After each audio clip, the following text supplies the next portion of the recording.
I wanted to take a minute to just describe what I'm using and why I'm using it. So right here we have peanut butter on a plate.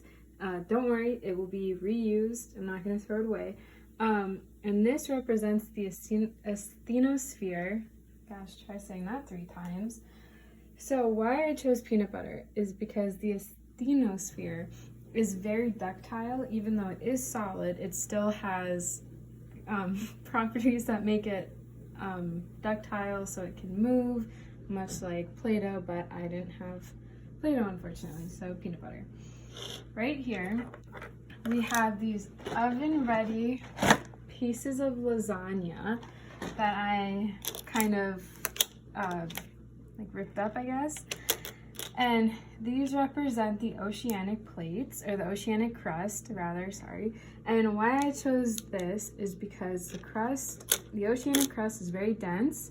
It's mainly made up of silicone, oxygen, magnesium, and iron.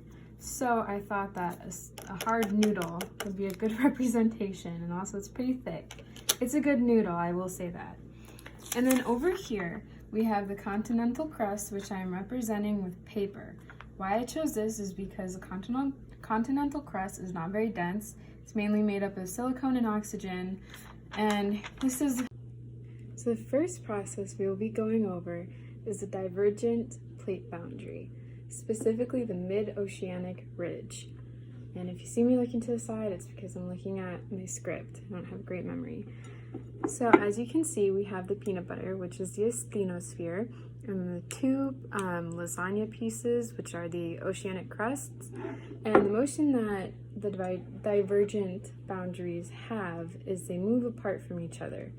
And what this causes is a ridge, which is the separation of the 2 plates.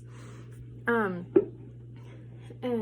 what will happen here is that when they move apart, the pressure decreases. So in the asthenosphere, the decrease in pressure causes something called decompression melting, and that is what leads to the volcanic activity. And another thing that happens on these plates is when they move apart, it creates new crust, and the new crust crack, that's also known as normal faulting, fun fact. And when the crust cracks, that's what causes the earthquakes. So in this model, you'll find the earthquakes to occur along the ridge. And to be more specific, the volcanoes, much like the earthquakes, also happen along the ridge. Okay, so the next boundary that I'm going to be covering is convergent boundaries. This one specifically is subduction. So I'm going to try to go really quick through this one because I'm running out of time. I talk way too much. I'm so sorry. As we found out from the last demonstration, the paper was not a good idea, but we're going with it. So anyway, so here, oh, it looks so bad. Here's my subduction zone. And so what happens here is these 2 plates, this one is continental, crust, these 2 crusts. This one is continental, this one is oceanic. They converge, they go together. Again, pretty self-explanatory. But this is where it gets interesting. Because the oceanic crust is so much denser, it goes under the continental crust. I know, pretty cool.